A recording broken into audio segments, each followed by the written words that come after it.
Hey y'all, welcome to another fabulous episode of the Chris and Kadie Show. We are here in the incredibly heated state of Texas for episode number 16 of this show.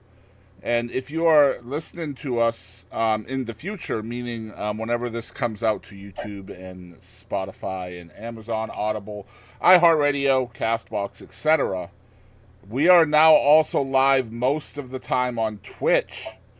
So we are recording this for y'all on what is it? What is today? The 19th of yes, Yep. the 19th of August. And we are live on Twitch right now on the 19th of August. And I think this episode actually doesn't come out until like the 31st. So 12 days difference. The 30th, but yeah. Yeah, something like that, the 30th. But yeah, see, Katie's up on her dates better than I am. Only because I'm working. Only because I know my work schedule. That's a fair point. Every day kind of bleeds into the next for me um, Yeah. here in the studio. So, just to catch up a little bit, what have you been doing other than What are you? the typical lessons and things like that? Still getting ready for the Yeah. wedding. Yep. I'm getting two new students this week. Oh shit! I'm excited about that on Thursday.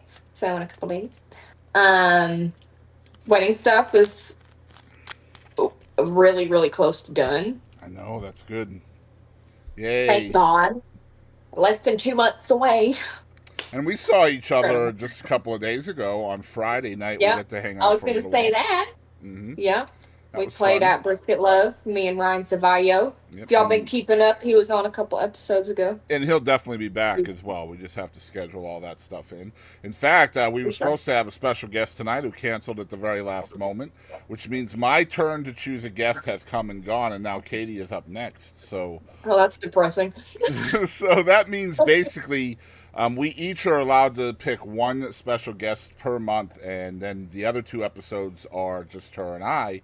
And so here's my one chance to have a guest in August, and I failed. And you effed it. I did. So, Katie, next week will be alone again, and then the week after that, you will have to come up with a guest. So, you have 2 weeks from tonight to find somebody to come on. Um, Okay. but let's talk about the first segment this week, which is going to be our top five segment. And this segment, again, the way I picked this week's topics and segments and things like that was based on the special guest and what they liked. So we're gonna go through with this anyway, even though it was specially picked for him. And so our top five this week is the top five places that each of us have visited. And what we mean by top five always is just an opinionated favorite list for us. This doesn't mean that number one is better than number five. It just means that Mhm. it was our more favorite of those two. I hope that makes Mhm. sense. So I will start first. And my fifth favorite place was Cocoa Beach, Florida, um, down there near Cape Canaveral, where the space shuttles launch as well. Mhm. I used to be um, stationed in Orlando, and Nice. I don't remember though how we ended up in Cocoa Beach because Orlando was boot camp, so I wasn't really allowed to leave. Hmm. So I You probably must. got into some trouble. You know what? I now that I think about it, we actually drove. This is when I was stationed in Norfolk, Virginia, and now I remember that we actually drove from there all the way to Florida one weekend. Yeah, and that's how we ended up in Cocoa Beach. I remember it now, and the beaches there are just so incredibly soft and beautiful, and Yeah. the water is super warm. When you grow up in Massachusetts, the ocean is not warm there ever. So Nope. like even in July and August when it's sometimes really hot, the water never catches up. Right. Um, so what's your number five? Places Katie Lynn has visited. So, believe it or not, there's not that many places that I have been. Um, I've been to like the same places a lot. Okay. But anyway, my number five would be Gulf Shores, Alabama, just because the beaches are just gorgeous. I love it. I like the muted, ugly grays. I'm sorry, I'm a little depressive emo kid, but I just loved it. Like the sand was, I don't even remember what time of year it was, but it wasn't chilly, but it was just a great time. It just made me feel like, I don't know, it just gave me this certain feeling, and that time in my life was a lot of fun. Man, So the Gulf I in look back on that general is fondly. really, really cool. I've been to the Gulf in Texas, Mississippi, Louisiana, and Alabama, and all of them. I've been to all of them. Mhm. So, Texas, Louisiana, Mississippi, Alabama, and Florida. I have seen the Gulf of Mexico from all of those states. Dang, That's pretty dang Chico. cool. Yeah, that is pretty cool, isn't it? We got Fubar coming in the Twitch chat. His top five are San Antonio, Pensacola, Florida, Yellowstone, Gatlinburg, Tennessee, and Ann Arbor, Michigan. Very good list. Love Nice. that. That was Yeah. a cool list. Number Cool. four Yeah. for me, moving on, is New Orleans, Louisiana. Again, military. I was stationed in Meridian, Mississippi, and one weekend a month, we would get paid every other weekend in the military. But one weekend a month, we would all pool our money, and we would either hire a taxi or we would rent like this long Econoline van, and just all of us go down to New Orleans for the weekend. And Love it. I got to tell you, probably 92% of the time I've been in New Orleans, I don't remember it from a bad level of inebriation. But I want to go really bad. the times I do remember, it was fabulous, man. I really, really liked it there a lot. It's just a completely different culture in downtown New Orleans than anywhere I've ever Right. been otherwise. What's number four for you, Katie? Number four for me, I have Franklin, Tennessee. I just love little Franklin. I think it's a cool little place. It's not, it's kind of little, but it's just a really cool area. That's where my homie Doug Allen lives. So I've been around there quite a bit. But they have a lot of cool stuff downtown. It's really historic. Tennessee is really historic in general, but um, it's just really cool there, and it feels like another home away from home, but cooler in a way. And Spent a lot of time there. Franklin is a southern suburb of Nashville, and I've been to Franklin as well.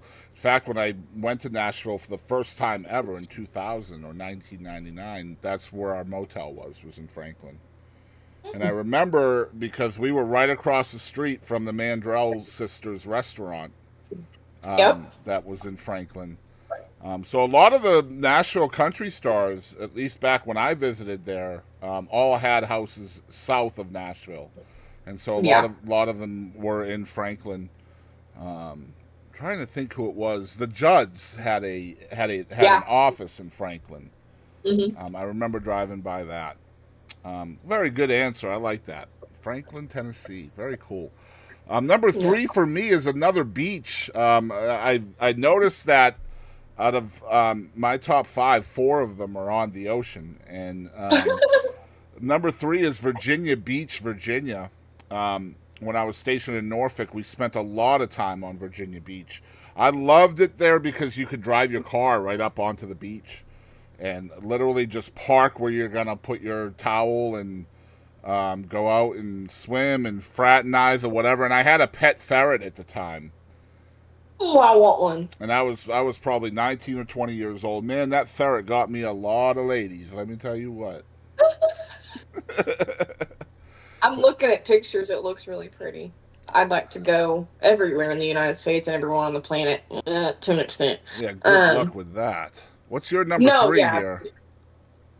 My number three. Yeah. So that is going to be Buffalo, New York. I Hmm. love Buffalo. Only because I got to see the U.S. side of Niagara Falls. I forgot my passport at the hotel, so we didn't get to go see the actual pretty side. Of course you did. And we drove like an hour and a half. So, but it was still really awesome to see. We were staying in Buffalo, and it was just really cool. It wasn't. I love the city, and I love like the attractions and stuff, like every good tourist does. But it just, the hills and everything over there, all the trees and everything. It just feels like, I don't know. It's hard, especially like in New York. Like I didn't expect that, and I didn't know where the hell we were going anyway to begin with. Well, that's I went because up a there lot of to people, when you think of New York, they think of the city, New York and City. Yeah, yeah, and the entire state looks nothing like the city. Like yeah. I mean, really, the southeastern portion of New York is all urban. It's not just New York City, but there's all of the bigger cities too that surround New York City. But once you get up out of that corridor, the rest of the state is all farmland and hills and I know. mountains and forests. And, Beautiful. yeah, New York State is really, really awesome. Now, I've driven through Buffalo. I've never been to Niagara. I've driven through Buffalo probably 3 or 4 times, because Hmm. we would sometimes when we would drive between Massachusetts and Texas, we would Hmm. kind of go that way, so we would miss all of the northeastern cities like Baltimore and Philly and Right. all of that. So we would go through there sometimes, but never stopped. Unfortunately, I'd love to see Niagara. Let's It's pretty see. cool. We are on number 2. I want to make sure I don't skip any because I did last week on the cartoons. Number 2 for me is Plymouth, Massachusetts. Now, I was fortunate in that I grew up like less than a 20 minutes drive from Plymouth. And as a kid, you never realize how much history is around you until you leave that area. And then, you look back and you're like, wow, we really had it cool. Like just Hmm. inner city Boston, all through the South Shore, but mainly Plymouth is just chock full of cool things to look at and hang out at and all of that. And anytime I go back home, that's one of the first places I go to visit. It's just such a cool place to kind of get yourself grounded, and find your inner zen, so to speak. But Hmm. that is my number 2, Plymouth, Massachusetts. Also on the water, all of these except for my number 1. My number 1 is not actually on the water. What's your number 2, Katie? So I just remembered. I had wrote two for number two because I couldn't decide, but I'm gonna decide. I had New York, New York written down, but I'm a bigger LA girl, so I spent a lot more time out there, Yep. during AGT. I got to see a lot of really pretty places. Like we went to Pasadena first and Burbank, all that. So it was all really cool. But man, just being right there on Hollywood Boulevard, like we stayed at the Lowe's Hotel right there, it's just a whole nother world, and it's so badass. It's so super cool. It was really fun living those days of your life through your eyes through social media too. Just watching Yeah. all the cool things that you guys did over there. I remember when you guys were shopping at a mall there, and there was escalators everywhere, and just Yep. I remember your mom had was filming live during that time, and it must have been your first time seeing an escalator because you were tripping the f out. It was I so was like, funny. what is happening? And so The only in time this I live ever video, seen an I literally escalator. watched her go up and down these escalators like 4 times. I don't know if you remember that. I also remember seeing Puff the Magic Dragon. You remember that? I do. Yep. And that was on live too, I think. What were you in New York City for? That was a different show later on, right? Yeah, that was I think in 2018. I went and did a couple episodes on Futurama, so that Yeah. was fun. Yeah, I thought so. Um, yeah, and we stayed down like right on Times Square, just about, and we went to go see where the Twin Towers were. It was super cool. We tried to walk to the Statue of Liberty, and it was like in the middle of summer, and it's not as bad as Texas, but I almost passed out. So we were like, okay, we're getting up in a cab and going, go back to the hotel. So Man, I whenever tell that's you at, what, you had just like the coolest childhood. Like looking back, you for have to sure. realize that, right? No, I know. When I saw the topic, the top five places you visited, I was just sat down. I was like, oh my God, hold on. And then cause like that was so long ago, too. So that, So I'd been just there. like to point out that we both live in Texas and we have our top 4. Both of us right now have listed our top 4, and we have not picked a single place in Texas. I just would like to show that out. My number 1 is a place that nobody has heard of outside of probably the people that live there. But it's called Franconia Notch, New Hampshire. I'm Um, looking it up. Little bit of a background on this. I was in hiking club in high school. Um, I just enjoyed. It all started because I was in geology, and my teacher for geology. I loved this teacher so much. I had so much fun in his class, and he had 2 after-school programs that he ran. One was the hiking club, and one was the canoeing club. And so because I loved this teacher so freaking much, I joined both of those things, even though I was not like that outdoor dude at the time. You know what I mean? Yeah. But we went canoeing and hiking and everything. And one of the first places we went was a place called the Falling Waters Trail. And this was it was essentially a hiking trail that goes up and it loops around 3 different mountains. So you end up doing 3 different summits along this trail. And the Falling Waters side of it, you literally are climbing. You know, you're not climbing, you're walking, but at an incline. And it's just one waterfall after another for like an hour and a half, steady 90 minutes, just one waterfall after another. And so when I went there in high school, when I got my license, that was my go-to. Like if the first date, you know, you have that first date go-to. The Falling Yep, that's Waters it. Trail was my first date go-to. I'm looking at pictures. It's awesome. I just Yeah. looked up the state park, but it's gorgeous. Yeah, it's right there. It used to be like the Old Man in the Mountain used to be right across the road from Franconia Notch, and of course that has disintegrated and fallen into rubble now. But when I was a kid and started hiking these mountains, there are 48 different mountains in New Hampshire that are 4,000 feet or higher in elevation. It's called the 48 Club, and I wanted so much to be part of that 48 Club because, like, on my third 4,000-foot mountain, there was a guy there that was doing his last mountain for the 48 Club, and so he had like press following him up the trail and all of this, and I was like, man, I want to do that someday. I ended up doing 22 of them, Katie, before I moved here. Yeah, Dang. still not bad, right? I couldn't do it. So Franconia Notch, New Hampshire is my number one. What is number one for Kadie Lynn? Mine, I'm a little Cali girl. But man, I'll never forget going to Malibu. I love it. So and like God, what's that? Oh my God, Jeffree Star used to live there, and Kim K, and what's that freaking Santa Monica? no? It's Colby, where over. are you, bro? You're the California expert. It's close to Malibu because I was going to Malibu and we were going Beverly through like the Hills? whole. No, Hmm. it was like rich houses in the middle of like hills Burbank? and No, trees. Burbank is near like somewhere else. I don't know. No, Burbank is. I don't remember either.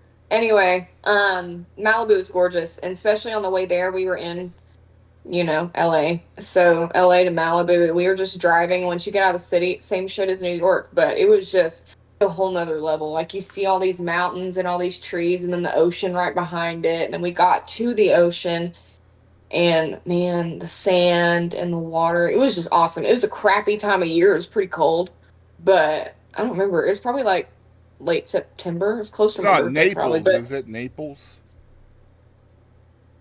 I thought Naples was in Florida.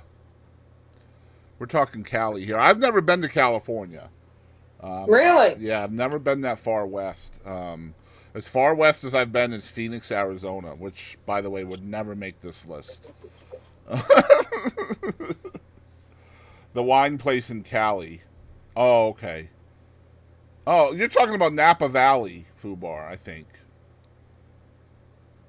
Fubar said, of the top 5 cartoons, I am with Katie that Adventure Time is one of the best cartoons ever made. Because not only is it hilarious for adults, but it's also funny for kids. Very much true. I would like to go to New Haven just to get pizza. Well, we are talking about places that we have not visited. I think we did do a top 5 places that we would like to visit recently. I think so. Yeah, I don't think New Haven would ever make that list, to be fair. But that is our top 5 places that we have visited. If you are listening out there, where is your top 5 favorite places that you have been? It was very difficult for me not to put my wife on this list. Shut up. Oh, man. Calabasas. Speaking of new segments, guys, we have our very first episode, very first edition, rather, of Kadie's Corner, which is going to happen right now. We are calling this Kadie's Corner outside of the live stream, and, and as we promote it, because the actual name of this segment cannot be put on social media. What is up, Dennis the Menace? Welcome in. It's good to see you, my brother. But this is called Kadie's Bitch Fit. Bitch fit. That's right. And we're going to do this every week. This is going to be a segment for Kadie, kind of like a video blog where she can talk about anything she wants for as long or as little time as she wants. And I will just sit over here and take a nap. And when she's done, we will move on. This is our first episode, once again, of Kadie's Bitch Fit. Take it away, Kadie. Okay, so I'm going to start off. Just get into it. So I'm going to start off, I think, every week by some dark humor jokes. And I mean dark. Let's just get it out right now. Because you know what? This is a great way to sum me up. Okay? Also, I'm on Reddit, so you know it's going to be dark. So, no, numero uno. This is so awful. We're going to see if this goes good or bad. But here's my sense of humor. Okay. How do you start a rave in Ethiopia? Nail a piece of toast to the ceiling. There's that one. Okay. Ooh, this one's really bad too, but it's really funny. This one we're gonna know. Okay. Walked into a gun store and everything was half off. I didn't know back to school shopping started.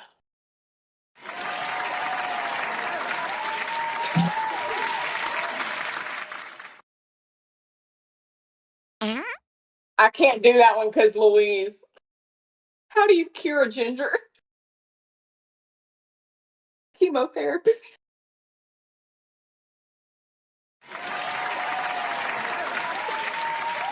These are all so bad. Okay, wait. There was one more.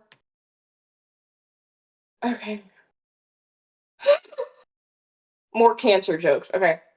Dark humor is like a child with cancer. It never gets old.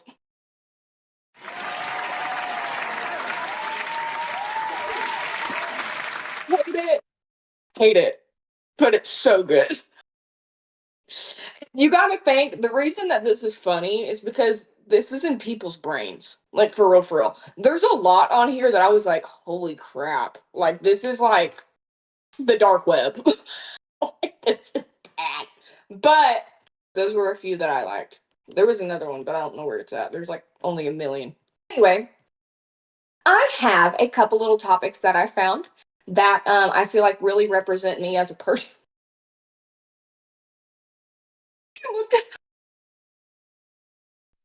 Don't look at me for help. I'm staying muted.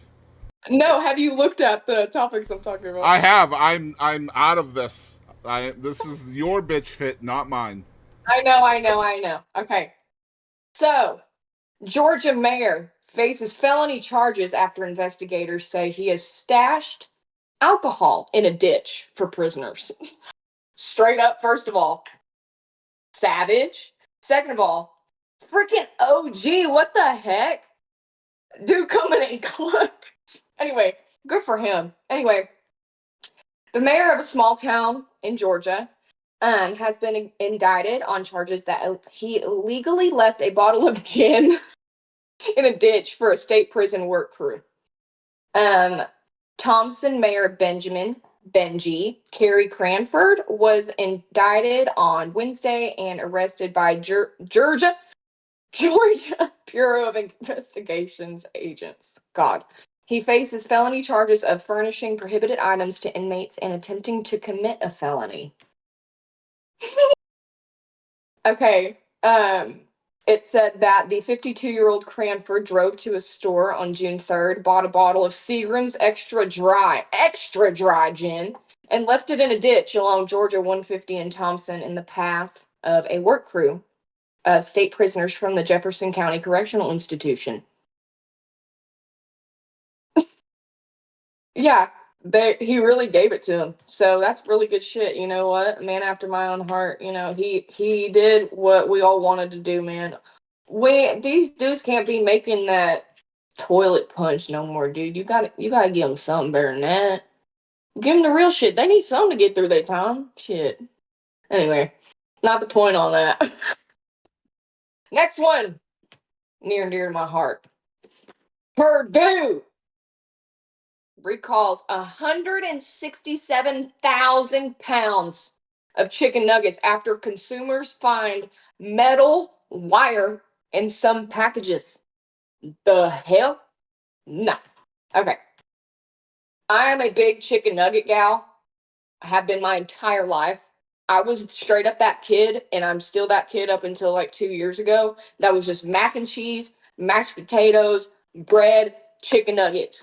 That's it. That's about all I ate forever. And chicken nuggets, that was like, man, I need something better than mac and cheese. I need protein. Give me some chicken nuggets. Oh, me. Anyway, um, check your freezer. Purdue Foods is recalling more than 167,000 pounds of frozen chicken nuggets and tenders after some customers reported finding metal wire embedded in the products. According to Purdue and the U.S. Agriculture Department's Food Safety and Inspection Service, the recall covers select lots of 3 products: Purdue breaded chicken tenders, Butcher Box organic chicken breast nuggets, and Purdue Simply Smart Organics breaded chicken breast nuggets. So if it's organic, it's got metal wire in it. Okay, anyway. Uh, okay, so they determined that some 167,171 pounds, 75,827 kilograms these products may be contaminated with a foreign material after receiving an unspecified number of customer complaints. This is pretty weird. The company later determined the material to be a very thin strand of metal wire that was inadvertently introduced into the manufacturing process. Ugh. Jeff Shaw, Purdue Senior Vice President of Food Safety and Quality, said in a prepared statement. Shaw added that Purdue decided to recall all impacted packages out of an abundance of caution. Nah, shit, Sherlock. There are no confirmed injuries or adverse reactions tied to eating these products to date, according to FSIS. I'm not saying all that out. And Purdue, still FSIS is concerned that the products may be in consumers' freezers. So if you got any of that shit, throw it out and go get your class action settlement. Or eat it. You can do that. Eat it and then get your settlement. Got you on that. Okay, that's about all I got for this one. I was underprepared, so. So who knew? Who knew that even chicken nuggets is more metal than me?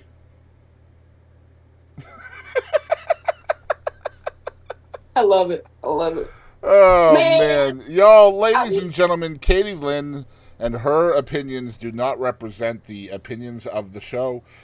We do not here at the Boston Chris Show and the Chris and Kadie Show condone anybody who is willing to eat chicken knowing there is wire in it originally just to meet a possible future class action suit. We do not agree with Kadie Lynn's opinion on preemptive lawyering. And if said things happen and say said person may or may not be in the hospital and may or may not have a lawsuit going on, we know nothing of the sorts, and this is to be redacted. That's right. And this podcast will self-destruct in 5 seconds. So that is the very first episode or edition of Kadie's Corner Bitch Fit here on the Chris and Kadie Show. Who knew that Kadie Lynn was going to be the result of this show getting canceled and not myself? I know. I warned you, okay? For everyone watching live and was watching when we started, Y'all heard me warn him. Y'all heard me. Okay? Kadie Lynn, where chicken nuggets is metal and Red Lobster is bougie. Y'all can all just, man, Dennis the Menace said comedy is the best medicine. I completely agree with that. Good Lord, we've had some dark humor on this show right here tonight. And it's only gonna get better. There was some on there, I'm telling you. You should go click on that damn article. So I'm here to tell you, I know the exact article you're talking about. I do daily jokes, Kadie, and every single one you just told I have not said on my own platforms because they were too dark, I thought. And here they are. They end up on my programming anyway. Just tell Louise I love her after that one, okay? Oh, my God. She's going to love that shit. I can't wait to show her. But yeah, we're gonna do our weekly game here, where and I'm a little bit disgusted with the process, because I knew eventually that the new process would screw me over somehow, and it has, right? So we were doing this completely random for like the first 13 episodes, where we would spin the wheel and there's a 50-50 chance of either Kadie or I getting the game of the week, and literally every frickin' week I had to do it. So I went to the producers of the show, namely myself, and I complained to myself about myself and the process that was here. And so because I protested it, I went to the boss, which got a class action settlement, and we changed the damn process, and the process changed to completely random. I would do one, then the special guest would do it the next week, then Kadie, then special guest, then repeat back to me, right? So the idea is now we only have to play the game once each per month, which is perfect. Except my special guest called in sick tonight. So, and because Kadie did it last week, that forces me into action. And that makes me so mad that my new process and our new platform for the game of the week has come back to bite me in the rear end ski anyway. Yet again. So, just throwing that out there. But anyway, let's figure this out real quick. Figure it out. All right, we got that, and then we can come back to here, and then we come here, and we'll do that live.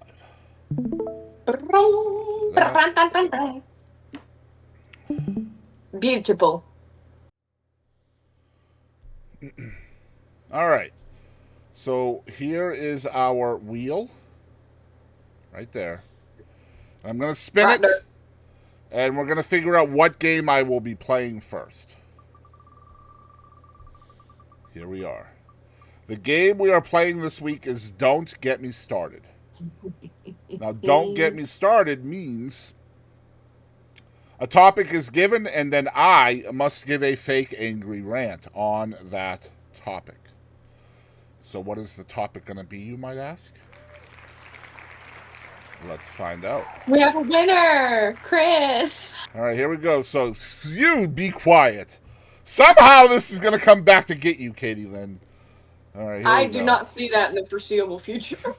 Well, not the foreseeable future, no. Of course not. All right, here we go. Spinning the wheel. Our topic this week that I have to give a fake angry rant about is Rick and Morty, which I know nothing about. I really wish it was Balls. I already did a Balls one. Did you? I'm going to redo that because I don't know anything about Rick or Morty. I've never really even watched the show. I love Rick and Morty. All right, so we're going to do school instead. That'll work. Okay. So I have to give a fake angry rant about school. I need to stop. I was going to say you can connect it with my joke earlier. And so here we go. We'll stop that. All right. Don't get me started. This frickin' school, like right here in the middle of... All right, look, so here in Texas, I don't know if you realize this, Kadie Lynn. You probably do because you went to school here. I did not go to school here. Okay? Mhm. But I have learned in my 23 years in Texas that schools in Texas are exactly like Dollar Generals, right? So you go to bed Yeah. at 11 o'clock at night, and by the time you wake up at 8 o'clock the next morning, there's a frickin' school in your backyard.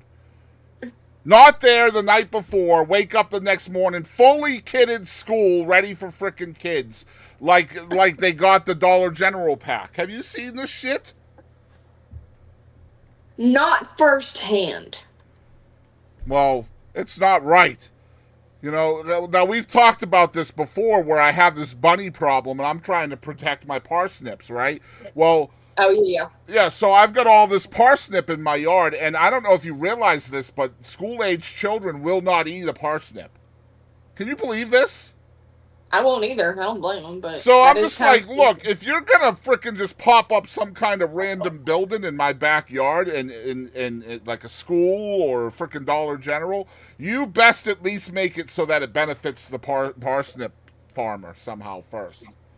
Because I mean, I got a legitimate beef. valid. No pun intended, but I have a legitimate beef with this school that wasn't even there yesterday. And now it's here and full of kids. Full of kids. Fully kidded. Get it? Kidded? There's a Fully million kidded. schools around me. I hate kids. It's Love just, them, hate them. I don't understand, man. All They, these schools, man. they make the schools so fast, but like if a bridge breaks down, you gotta wait 42 years for the damn bridge to be rebuilt. Well, shit, because everyone's repopulating like a mofo. Yeah, but I don't Everybody's understand. Okay, so dropping them like out. the Baltimore Bridge, right? It collapsed. Got hit by a tugboat, collapsed.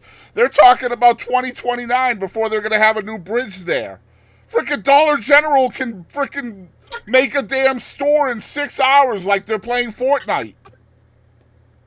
What do you mean 2029 for a new bridge? So it has come to my utter obviousness that the U.S. government obviously needs to get more people into their program that are Fortnite experts. Or at least like somebody who's a part of the Dollar General family. They gon' mess it up, dude. In a good way, they gon' F it up. Well, I'm just saying. I can't tell you guys how many times I have moved my parsnip farm because of these damn schools just popping up overnight. I won't do it again. No, I'm just gonna I'm gonna make this school's life here a living hell. I'm gonna just keep messing with them. Go steal all the balls that are kicked around. Go steal balls. We're Well, you back to know, the balls. first thing I did, Katie, is okay, I was like, oh, there's a new school here. Great. So you know what I did is I got these two metal gates, and I put the metal gates in, like, literally in the openings to the school where you drive in and drive out. I put these metal gates right there. Ha ha ha! And then I locked them with a master key lock, and now they can't even use their own driveway. How are the kids gonna get in there now, huh? F them Woo! up. That's what I'm saying. You don't want to F fight them me. kids. I've been Sorry. fighting bunnies for decades. You know what I'm saying? Like a little school teacher is not going to happen. You know what I mean? Anyway, No little pipsqueak gonna bother me. I'm telling you, frickin' schools. Anywho, lucky them that I'm not in the mood. You know. But anyway, that is the game of the week. Don't get me started on schools, and we're gonna get And into our what was that, Katie? I said and parsnips. And parsnips. Where did you go? There you are. Ah, parsnips. Me. I think every single one of my games is going to be about parsnips going forward. It just makes the most sense, to be fair. But we're going to get into our four newsworthy topics. The first one of which Katie is going to tell us a little bit about it, and this involves 50 Cent. Tell us I about was what very 50 has done. confused. I was very confused when I saw this, but I think it's pretty damn cool. Anyway, Shreveport Police Chief praises 50 Cent because the festival went off crime-free, which is very, very rare. What was for- this festival?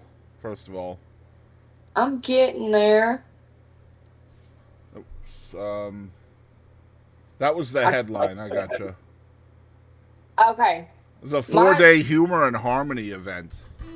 Okay, my stuff is not Yeah, it was called okay. the Humor and Harmony Weekend. There's a No, flyer here that I'm looking I at. That's see it pretty now. cool. Yeah. My stuff wasn't wanting to load for a minute.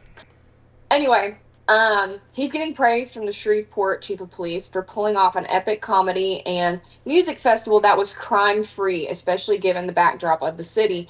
50 hosted Dave Chappelle, Cat Williams, oh, love them, Andrew Schultz, Matt Rife, Bill Bellamy, and other comedians for the 4 day Humor and Harmony event, which began last Thursday. There were performances by Da Baby, Master P, A Boogie, Moneybag Yo, and Mooney Long, I think, and 50 Cent himself, among many others. There's a flyer here with a bunch of people on here. I'm seeing there is a lot. 2 Chainz, um, Flo Rida, my boy. No, I'm kidding. I saw him at Six Flags one time. Anyway, not the point. That was kind of sad. Anyway, Shreveport has had more than its share of crime problems, so cops were bracing for any incidents given the huge crowds that showed up for the festival. In the end, there wasn't a single issue, and officials were beyond grateful to 50 Cent, who helped provide security. Shreveport Police Chief Wayne Smith tells TMZ 50 Cent and his team were instrumental in keeping the event safe with good planning, resources, and masterful execution. The chief added, I haven't seen this type of positive activity downtown since the late 80s. That I think is so super cool. The chief called 50 Cent after the festival wrapped up to express his gratitude. The event, which included a celeb basketball game, a car show, a G Dome, which resembled the Vegas Sphere, was all for charity. 100% of the proceeds went to G Unity Foundation. All right. So That's all I've done really some bad. research while you were reading because I wanted to know. In 2026, that will be the 30th year anniversary of 50 Cent in the music business. Can you imagine? Dang. So 1996 he started, and 2026 will be his 30th anniversary. So here's what I wanted to know, and I think our listeners are probably waiting with bated breath for this information. Now, if he was worth 50 cents in 1996, and because of the cost of living and inflation, how much is he actually worth now? Right? This is Actually, important stuff. You don't have to look it up. I've already done the research. He has grown in value by 100% since he started rapping, which means the fact that he still calls himself 50 Cent is fake news because he's actually worth $1 now. Now, I am assuming, though, that his marketing team is smart enough to know that $1 just doesn't roll off the lips like 50 Cent do. dollar bill. He'd be dollar. So how do you feel about the fact that this guy is still going by 50 Cent even though he's worth $1 now? Man, he's selling himself short, man. He is. He is. Dollar bill is where it's at. Come on now. So Catch up with the times. I read that, and guys, we should all be extremely terrified that that is information you can find on the internet. And I love this a lot. even worse, money has become double in less than 30 years. In 28 years, 50 cents has gone from that to $1. That's not good, man. This is really cool to see because I work at the bomb factory in Deep Ellum, and there was a show that literally made me feel like I was like living like in post apocalyptic crap, like straight up Mad Max shit. Like these people were insane. Is that why it did not make your top 5 places visited? I worked there. That's why it didn't make the list. I worked there. But yeah, it's really cool, especially like a big event like that. The show I'm talking about was literally this rapper I had never heard of. A lot of people that I know had never heard of him. And sorry, Buffalo, like, if I worked inside you, you wouldn't have made the list either. I've only been here because I've worked here, okay? Oh my gosh, it's so cool. I make money everywhere I go. Bullshit. I wish. Anyway, I wanted this story on the list this week because rap and hip hop does not get a lot of love. It doesn't get a lot of positive press. So when I saw 50 Cent did an amazing festival in Shreveport, and Shreveport, if you're not familiar with Shreveport is pretty well known for their high crime rate. Yep. And so for him to go in there and keep his festival crime free, and I mean, then the fact that, the chief of police himself comes out and just gives him all kinds of praise. I saw this story and I definitely wanted to spread the news because I think spreading positivity is what we should be doing more of. But I mean, like you said, Shreveport, huge crime rate, but I feel like anywhere, like even here, like that big of a show, going off without a hitch anywhere is freaking awesome, and especially there, Yeah, massive names on the card as well here. But the Shreveport Police Chief, Wayne Smith, said that him and his 50 Cent and his team were instrumental in keeping the event safe with good planning, resources, and masterful execution. The chief added, quote, "I haven't seen this type of positive activity downtown since the late 80s. I already said all that, right? I know. I'm just okay. I was like, are you in like a fever dream? Or are you? I'm always in a fever dream. This is who I am. But I just wanted to just double up the props. You know what I'm saying? Just double them up, Kadie. First of all, I was like deja vu times 100. I was like, what is happening? Yep. I just wanted to give him his due, and yeah, good job. And not just him, but everybody else that was involved as well.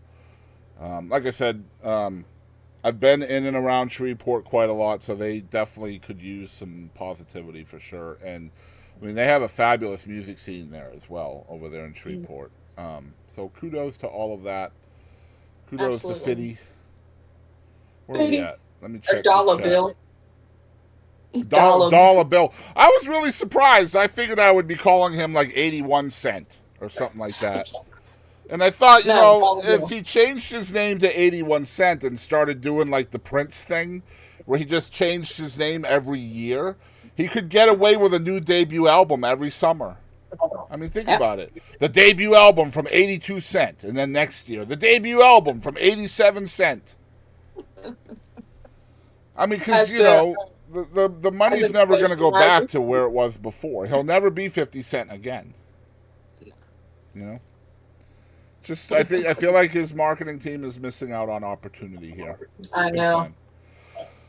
So let's get into topic number 2, which is kind of a true crime thing. Scott Peterson, the convicted murderer, has spoken out more than 20 years after the death of his wife, Lacey, and has once again come out and denied being the killer. I feel like this guy is kind of like a groundhog. Every so often he has to come out to see if his shadow is there and start, spouting off about, I didn't do it. And then he goes back under his little hole and we don't hear from him again for another couple of years. But this time it has been 20 years since Scott Peterson has seen his shadow. So I thought we would talk about that. For the first time in the more than 20 years since his arrest for the 2002 murder of his wife, Lacey Peterson, Scott, who is currently behind bars at Mule Creek State Prison in Lone, California, is opening up in his new Peacock documentary, not his, but the new Peacock documentary, Face to Face with Scott Peterson. The 3-part doc will see Peterson share his side of the story as he continues to deny his involvement in the murder of Lacey and their unborn son Connor, for which he was convicted. Claiming that police and prosecutors ignored significant leads and relied solely on circumstantial evidence, Peterson says police were steadfast in their quest to convict him, and only him, of double murder during his trial in 2004. It's crazy how that happens, Scott, when all the fucking evidence points to you. Go figure. Go figure that they were, It's going to be so funny, watching this shit too. I don't know about anyone else, but me and Jackson, all we watch is this shit. Unfortunately, this is what we love so much.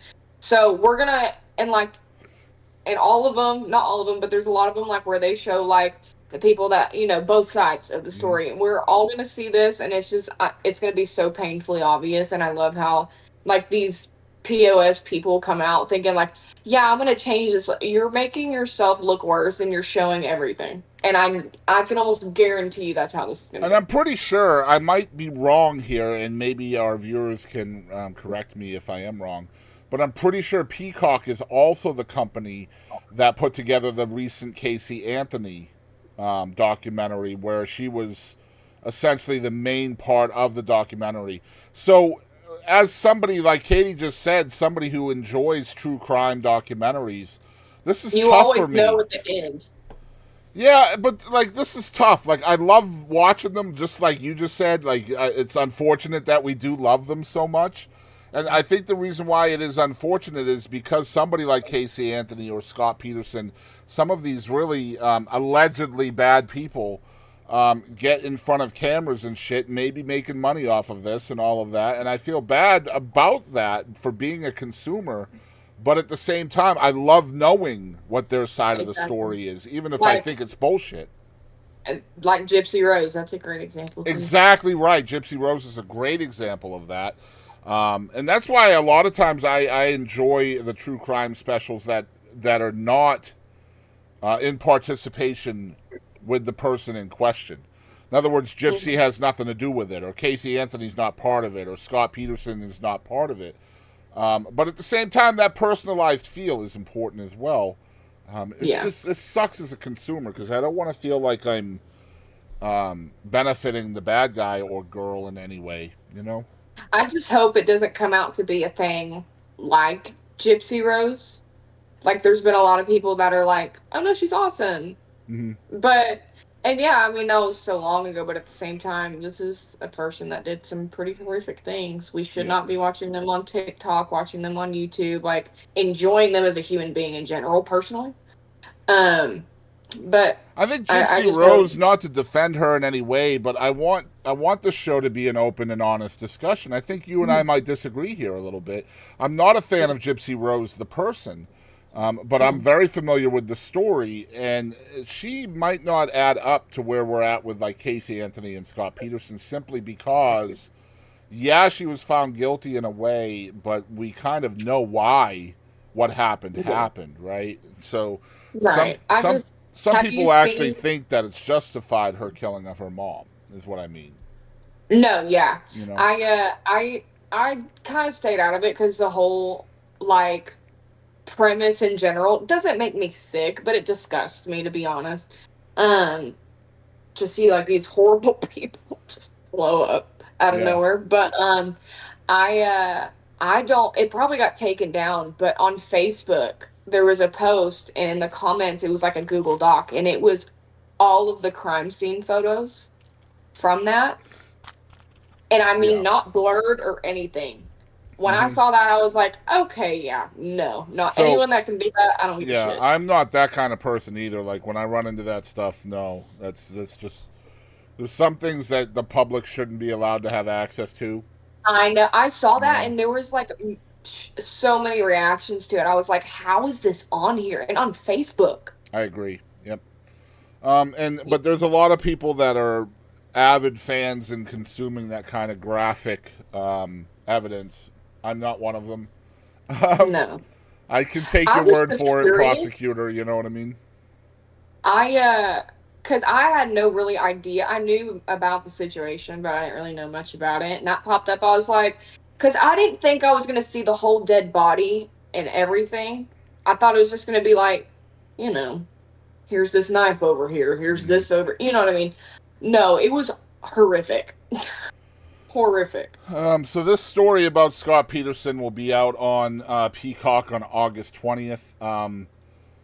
Again, Tomorrow. I don't know whether Scott is benefiting from this. I would hope that he's not, but at the same time, I don't know why the criminal themselves would be interested in being a part of the documentary unless they're getting something out of it. I mean, Exactly. obviously, this guy has been preaching his innocence for 22 years since it happened, and there's pretty strong evidence that he's not indeed innocent in this case. So, um, I don't know why Casey Anthony and Scott Peterson and those types of people would be willing to do these interviews and stuff like that without money being involved. Um, and if there is money involved, I hope the documentation of documentary companies are at least maybe perhaps giving that money to charity instead of the bad guy or girl. Exactly. But yeah, I watched the Casey Anthony one when that came out against my better judgment, just because again I didn't want to support it. I did watch the whole thing, and it was just lie after lie after lie after lie Yeah. after lie. I mean, And it's unfortunate because, like we talked about, it's why do you sign up to do this knowing damn well you're gonna look even worse? yeah. Well, Like I mean, after all this time, you think you're gonna come out looking innocent? My ass. mhm. Well, Like, again, someone like her, she can't be tried again, right? So she could come out and just straight up tell the truth and say, yeah, I freaking, I asphyxiated her with a belt or whatever. She could say whatever she wants, and there's nothing they can do about it. No. And she continues to lie. I don't understand it. But that's what documentaries are there for, is to document. And so you have to try to remember that. I do still feel guilty for consuming some of them. I don't know if I'll watch this one or not. We'll see. I probably will, to be fair. And to be honest, Peacock does a really good job as well with their documentaries. Mm-hmm. But yeah, Scott Peterson has crawled out from under his rock once again. And still saying the same shit. So, it sucks for the families, because I'm sure they would like to know what actually happened. Perhaps they wouldn't. I don't know. That's another point. They're gonna have to relive it, and everyone around them is gonna be like, "Hey, did you know about this? Hey, did you know about this? Hey, what about this?" And that's the unfortunate side of it too. Is every time these people open their mouths, the extended victims are having to relive it over and over and over again. That's a good point. Yeah, very good point. So Katie, take us back to space. Yeah. Jackson was telling me something else about related. I don't remember what it was. Anyway, Mars may have far more water than we thought. Far more. So, time was. Earth may not have been the solar system's only garden planet. For its first billion years or so, Mars was partly covered in water, as dry ocean basins and riverbeds on its surface now attest. But 3 billion years ago, the planet lost its magnetic field, possibly due to a cooling of its core, allowing the solar wind to strip away its atmosphere. This, so the thinking went, caused the water to evaporate into space. However, according to a new study in the Proceedings of the National Academy of Sciences, it appears that the water may still be there, trapped in the pores of the volcanic rock. 11.5 to 20 kilometers. Stop it. Underground, or 7 to 13 miles. If that much water were transported back to the surface, it would cover the entirety of Mars in a girdling ocean about a mile deep, even below ground. I said, wow. Yeah, that's incredible. Yeah, even below ground, the presence of so much water could have significant implications for the possibility of Martian life in the rocky pores or slurry. Whatever the hell slurry. Anyway, water is necessary for life as we know it, said Michael Manga. Yeah. Study co-author and professor of geophysics and planetary sciences at the University of California, Berkeley.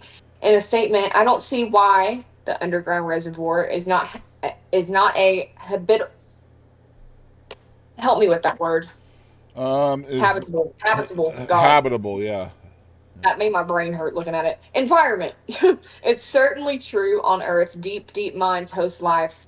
The bottom of the ocean hosts life. So, the new findings are a result of studies conducted by the Mars Insight spacecraft, which landed on the Red Planet in 2018 and functioned until 2022. Insight's suite of instruments, including a seismometer, seismometer, something like that. Seismometer. So, stop it.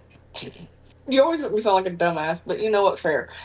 Which detected Mars quakes. I like that.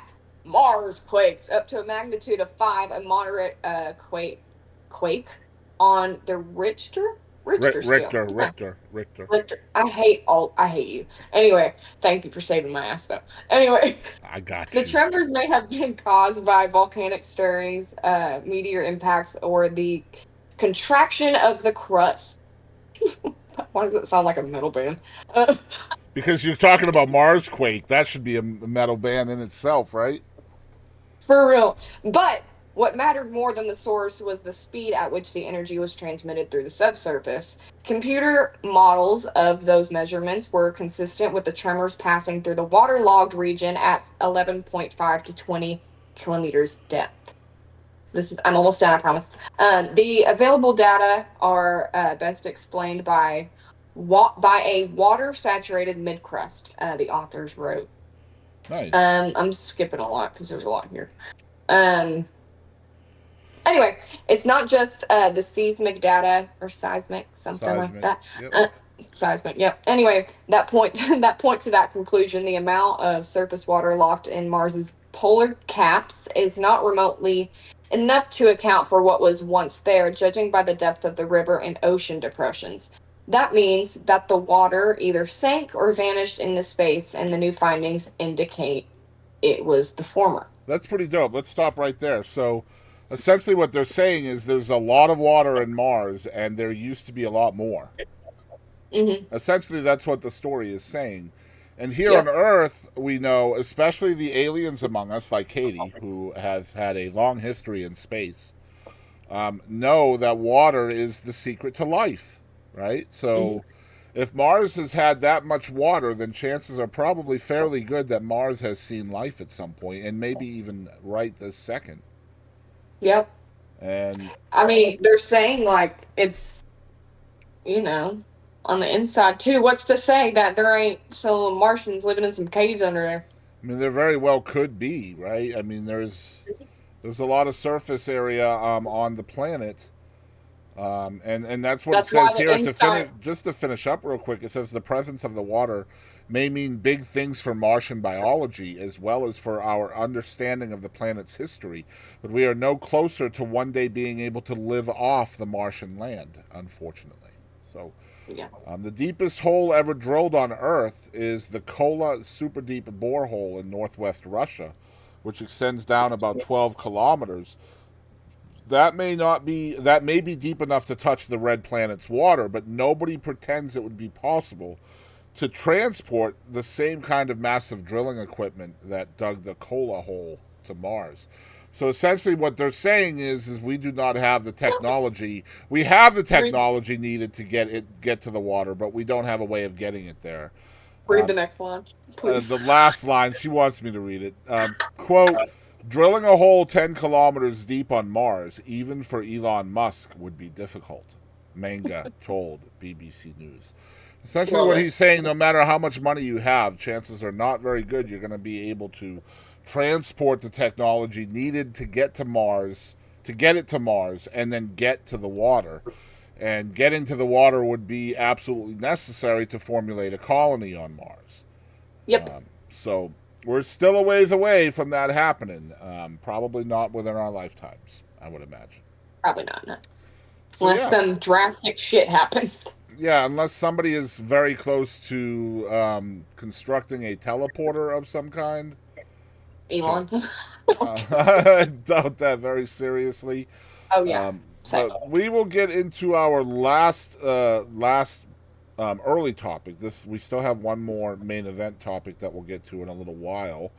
But a friend to the Texas country music community is in a lot of pain and suffering tonight, and I wanted to talk a little bit about it. Creed Fisher, who is a Texas country music artist, was injured in a hit-and-run motorcycle accident. This story comes to us from August 13th, so we're about a week behind, which is okay. But country artist Creed Fisher was seriously injured after being involved in a hit-and-run motorcycle accident on August 10th in Sauk Rapids, Minnesota, near St. Cloud.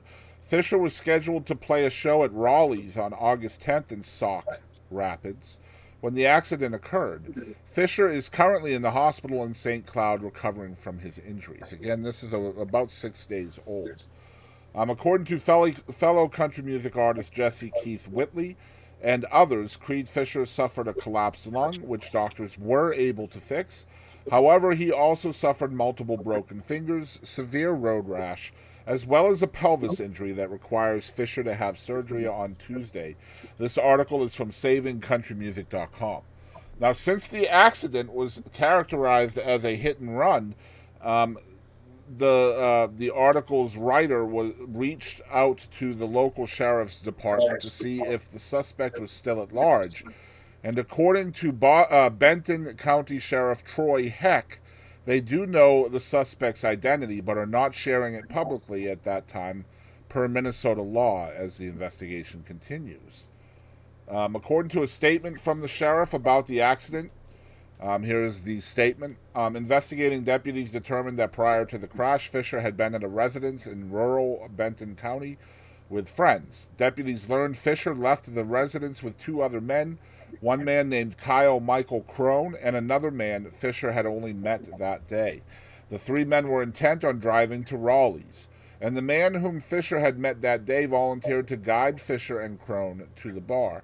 The investigation revealed that immediately prior to the crash, the man leading the group had gone ahead of Fisher and Crone, causing them to lose sight of that driver. Now, Fisher and Crone reported that as they continued on their route, they rounded a curve and saw the third man stopped in the roadway on his motorcycle a short distance ahead. Fisher and Crone then reported slowing down as they approached the third man who was still stopped in the roadway.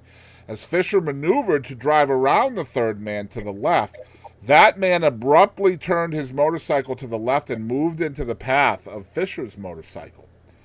Fisher was unable to avoid the man's motorcycle, resulting in the collision that caused Fisher's injuries. The third man attempted to get Fisher up off the ground, but Fisher was unable to get up due to the injuries. Fisher and Crone told deputies that this third man then fled the scene of the accident on foot. Police officers searched for the third driver at the time of the crash, but were unable to locate him. Subsequent investigation has resulted in deputies establishing the identity of the person believed to be the third driver, and the investigation into this case is active and ongoing. Now, Creed Fisher's tour, this is not the statement anymore, his tour schedule is pretty full throughout most of 2024, and as soon as the details of his recovery and rehabilitation are known, an updated assessment of his tour dates will be given. If you don't know who Creed Fisher is out there, he is an outlaw-style country artist that has created a large grassroots following without any help from the conventional country music industry. The prolific performer has released 13 albums since his debut in 2014 and tours constantly. I've never actually met with Creed, never met him in person, but I do have a story where he performed at a like a benefit, a charity benefit that I put on, and he came out and performed at that. Which was pretty cool, honestly, for him, because he wasn't from the area and he came a really long way for it. But he is originally from Odessa. Go ahead, Katie. He's a badass dude. I met him. Man, I was little. I was probably 10 or so. I have no idea. I do not remember where I met him, but I'd like to say he loved me. I haven't seen him since the Texas Country Music Awards. That was years ago. Probably, I don't know, probably 5 years ago. I'm going to try to find some updated news from this while you're talking. But he's such a sweet guy, and his bass player Chuck is crazy. I know Chuck really well. He's on my Facebook a lot. But Creed, he's a awesome dude. So sweet. He seems like a hard ass, but he's such a sweet guy. Such a sweet guy. Really genuine guy, too. So he does, let's see here. Well, that would be just the same thing. Let's see here. 3 days ago, he was, well, of course, him being in the hospital not being able to do his tour, he's not able to make money. So he does have a 30% off sale going for his merch shop. If you guys want to try to help with his bills and things like that, you can do it through there. Go to @CreedFisherMusic on Facebook. And he was just recently live about 5 hours ago with his PayPal, Cash App, Venmo. All that information is right there if you guys want to help out with his hospital bills and things like that. No update as far as his injuries or as far as an arrest in this. I'm not finding anything. It's almost like it happened and then nobody wants to talk about it anymore, strangely enough. Yeah. I might have to order me something. Yeah. I might have to do that. His merch is cool as shit. So I look at the news reports, and really the last one was 4 days ago, and it's just essentially regurgitating the first report that happened on the 13th. Yeah, I'm not finding any information about the person being arrested at all. That's a little bit scary that person might still be out there, even though they obviously know who he is. I mean, That's insane. The guy left his motorcycle there, for crying out loud. Like, I mean, what? That's really insane. Like, that sounds like really Louise targeted. Said hello, beautiful, to you, Miss Kadie. It's pretty lady. She is in the Twitch chat currently. So anyway, yeah, we are rooting for you, Creed. Definitely absolutely. A very cool guy from what I've gathered. Again, I've never gotten to meet him. Maybe someday. I know he's a very patriotic individual. Very, very much so.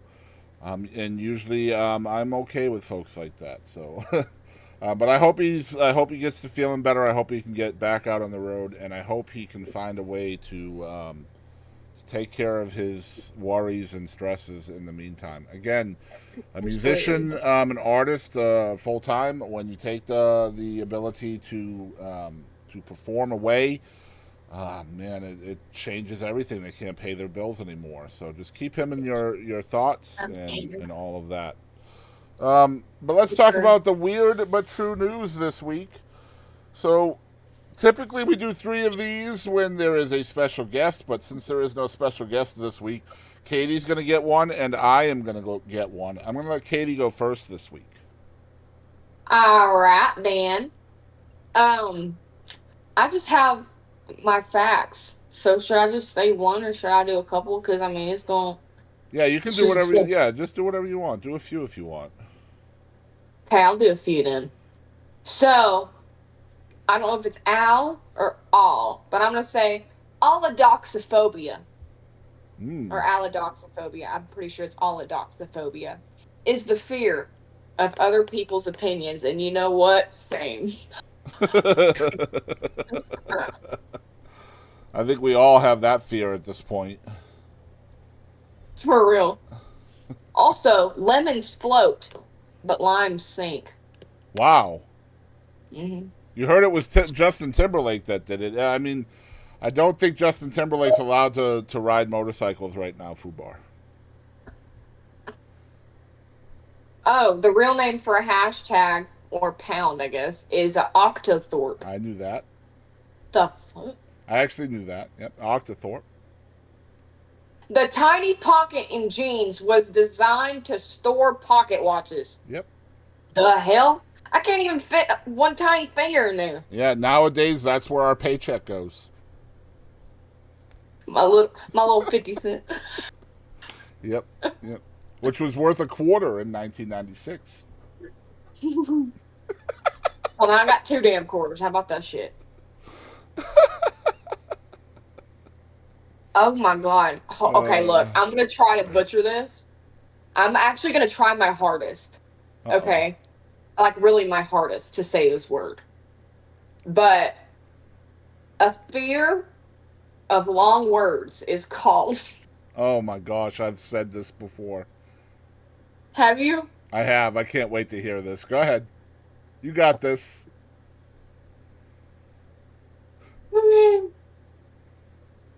Hippopotamonstrosis quiptilodophobia. I think the first part was kind of close. Okay, wait. I got to get like something to point because I can't differentiate all these It's damn letters. hippopotamonstro esquipt daliophobia. So I had like the first.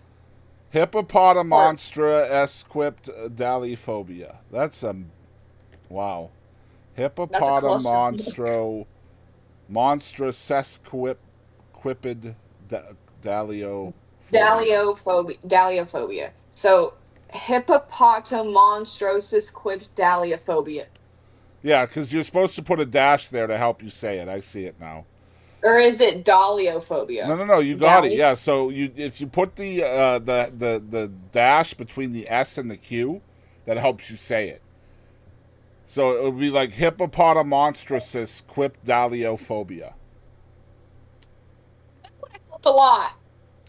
I'm just going by what it says here on healthline.com. Now I'm on today.com, so y'all freaking suck. Why would the fear of long words be a long word? It should be like... Dude, that's like... Hold on, I'm counting the letters. I might have to point at them to differentiate, like I said a while ago. 1, 2, 3, 4, 5, 6, 7, 8, 9, 10, 11, 12, 13, 14, 15, 16, 17, 18, 19, 20, 21, 22, 23, 24, 25, 26, 27, 28, 29, 30, 31, 32, 33, 34, 35, 36. 36 letters in the word that is the descriptive Fear of the fear of long words. That's great. Honestly, same on that shit too. So have you ever tried to say the word of the place where Shakespeare is from? Okay, I don't know where he's from, so I'm gonna look it up. I forget, like, there's a long as... So, the English way of saying it is Stratford upon Avon. But, like, there's a super-ass long word for it. And whatever other language they use there, whether it's Gaelic or Welsh or whatever it is. I do not know. Yeah, I can't find it either. My Google search says long ass word where Shakespeare is from.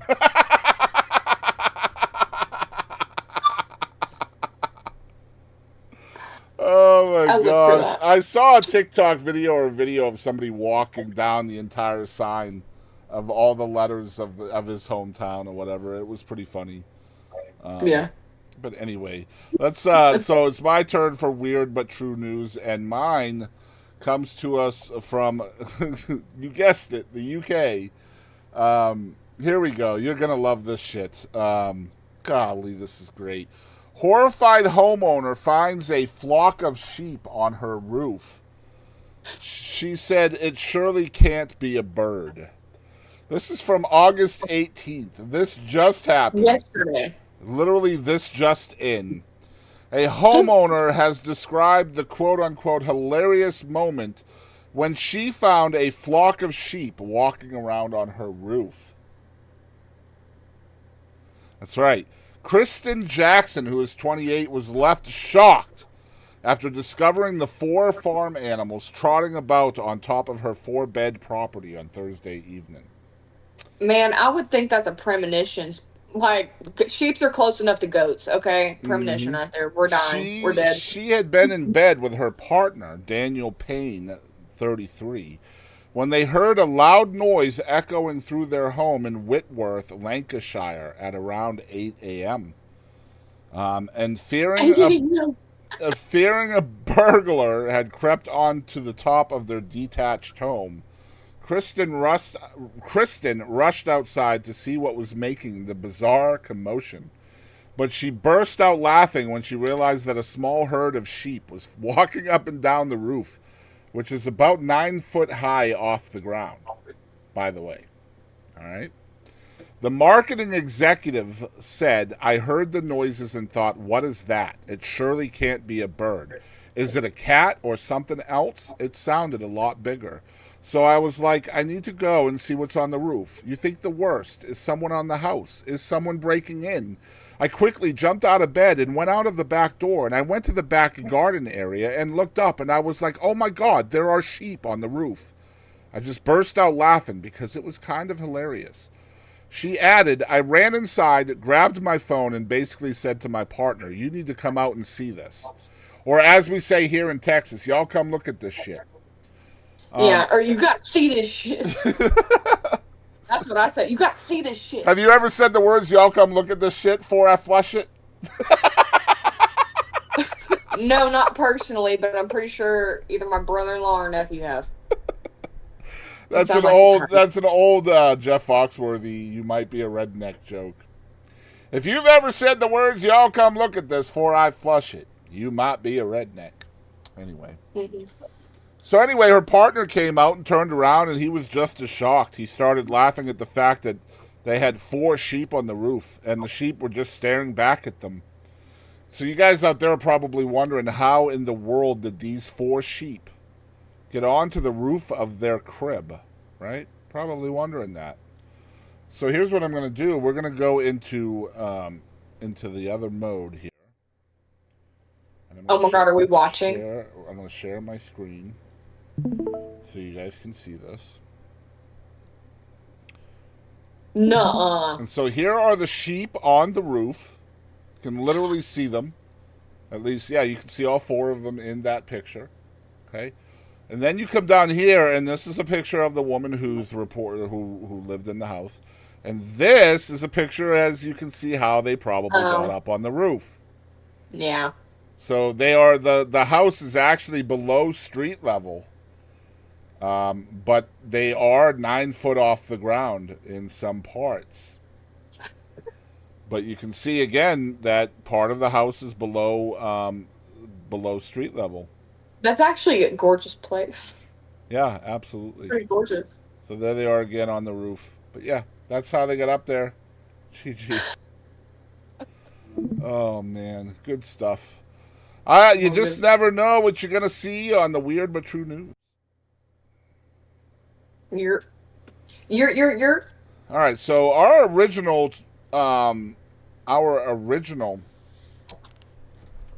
main event this week was going to be different, and I decided not to do it because we had a special guest.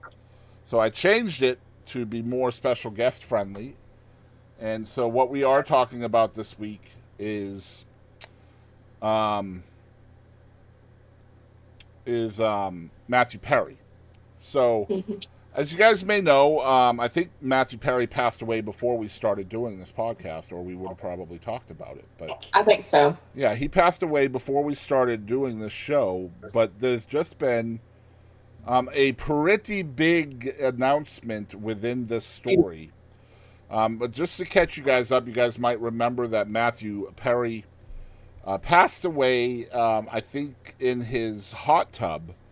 And they found that he had overdosed on ketamine and drowned in his hot tub, if I remember correctly. I knew about the ketamine, but I didn't know he drowned. Yeah, I'm pretty sure that he OD'd and then drowned in the hot tub. Now, correct me if I'm wrong out there. You're more than welcome to do so.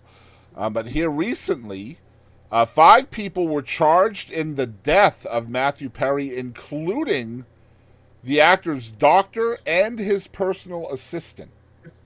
Okay, 5 people who have been charged in connection with Friends star Mathew Perry's death from, quote, the acute effects of ketamine, unquote, last October. During a Thursday news conference, Martin Estrada, the U.S. Attorney for the Central District of California, announced a shocking number of charges against the 5 defendants. This doesn't surprise me because we've seen this story regurgitated before. People like Michael Jackson, Whitney Houston. There's so many of these, unfortunately. But anyway, physician Salvador Plasencia, who is 42 years old, and 41-year-old Jasveen Sangha, whom the DOJ's press release referred to as the quote-unquote ketamine queen of North Hollywood, face 18 criminal counts for allegedly distributing ketamine to Perry during the final weeks of the actor's life. Now, if you guys are a fan of Mathew Perry, you guys are going to be absolutely livid at this story because you will not believe some of the shit that these people were saying about Mathew Perry as they were essentially killing him. Back to the story. Co-conspirators named in the case are Perry's live-in assistant, Kenneth Iwamasa, who's 59, Dr. Mark Chavez, who's 54, and Eric Fleming, who's also 54, who was described as Perry's acquaintance.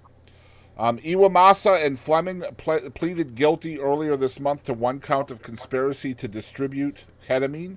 Fleming pleaded guilty to an additional charge of distribution of ketamine resulting in death. Chavez, quote, has agreed to plead guilty to one count of conspiracy to distribute ketamine, unquote, the Department of Justice said. Iwamasa faces up to 15 years in prison, and Fleming's charges come with a maximum sentence of 25 years. Chavez, who is scheduled to be arraigned August 30th, faces up to 10 years in prison. USA Today, which is where this story is, has reached out to an attorney for Sangha for comment. Court records have not been updated with Placencia's legal representative. Now, they did find some text messages where these people were essentially calling the Friends star a moron, quote unquote, a moron, as they were trying to essentially sell him ketamine and scam him out of money while keeping his addiction fed.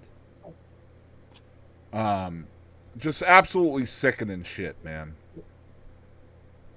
Absolutely. Estrada said the defendants in this case knew what they were doing was wrong in the press conference. For those of you out there who may not know, ketamine is a drug that must be administered usually by medical professionals, and the patient must be monitored closely. If you've ever had ketamine in the hospital, they literally check on you all the frickin' time. Horse tranquilizer. Essentially, right. And so that did not occur here. And then the defendants, obviously, not only did they cause this death according to the charges, but they also tried to cover it up afterwards, according to Estrada. Estrada also issued a warning to those who irresponsibly distribute and administer ketamine that you are playing roulette with other people's lives, just like these 5 defendants here did to Mr. Perry. And that's part of this that I really wanted to kind of look at as well. If Mathew Perry was not this uber famous actor, would these 5 people be in trouble? No. Right? And I don't think so, right? Not unless they got caught in some form or fashion like this. Exactly. And that's what worries me. Like, I'm glad that they're facing repercussions for this, but the fact is, if Mathew Perry wasn't a known person, then chances are we would never hear about this case. Yep, absolutely. Just being where I'm from, like, you see a lot of it. Like, everyone, well, not everyone, but I know a lot of people have seen their fair share of, like, drugs and, in some form or fashion. So, personally, being where I'm from, this is not unusual, someone overdosing. So I know none of that shit's making the news. Right. To go further in this story, in the same statement or in a different statement on Thursday, the U.S. Drug Enforcement Administration's administrator, Ann Milgram, said that the 5 defendants, quote, played a key role in Perry's death by falsely prescribing, selling, or injecting the ketamine, unquote. Mathew Perry's journey began with unscrupulous doctors who abused their position of trust because they saw him as a payday, to street dealers who gave him ketamine in unmarked vials, Milgram said. In a news release and a press conference Thursday, investigators laid out the moments that led to Perry's October death at his L.A. home. I'm going through this entire article. Usually we read like the beginning and then give our comments, but this one is kind of important to get the full story. To unpack, yeah. Right. Now, according to the DOJ news release issued Thursday, Placencia, the doctor, learned that Perry was interested in obtaining ketamine in September of 2023. Now, keep in mind, Perry died in October, so not too long after this, okay? Before we get too far, I just want to make a comment. Okay. It says that the 5 defendants played a key role, and it said possibly, like, injecting it. If that, it says, Ann Milgram said, what the hell? Anyway, something about injecting. If that is the case, that takes it to a whole nother level. That's literally murder. It Because could. if you're a dealer, and if you're, I mean, I'm sorry, if you're around that 24/7, I could be wrong, but if you, I remember correctly, Katie, the doctor who ended up doing time for the death of Michael Jackson was convicted of injecting Michael Jackson, yeah, um, and he got manslaughter, if I remember correctly. yeah. So I just want to. I don't know if it's possible to get murder out of that. Perhaps you That's could. what I meant, but Right. I think you something could like get killing murder. someone. I think you could get murder out of it if another felony was Well, and committed at the murder would, same you time. have to show intent, right? I guess probably yeah. Well, because manslaughter is like accidental kill, Right. mildly, or like negligence, right? Yeah. Right. Whereas murder is more planned, you That's a know. very good point. Very good point. Manslaughter charges right there. I wonder how many other people have bought from the same alleged dealer. That's a great question, honestly. And so we're going to continue on here. Um, and she's right in where they said falsely prescribing, selling, or injecting the ketamine. And I would Yeah, imagine, depending on what they and have. And again, it looks like what 2 or 3 of them are pleading guilty anyway, right? So and also I feel like it easily could be an injecting thing because of the way their max sentences fall, like what they're being charged with and everything. I know, like, people are gonna like sell people out and crap, but like, I don't know, somebody's facing up to 10 years and the other one's facing up to 25. yeah, Like, that's quite a difference. You must have done something right.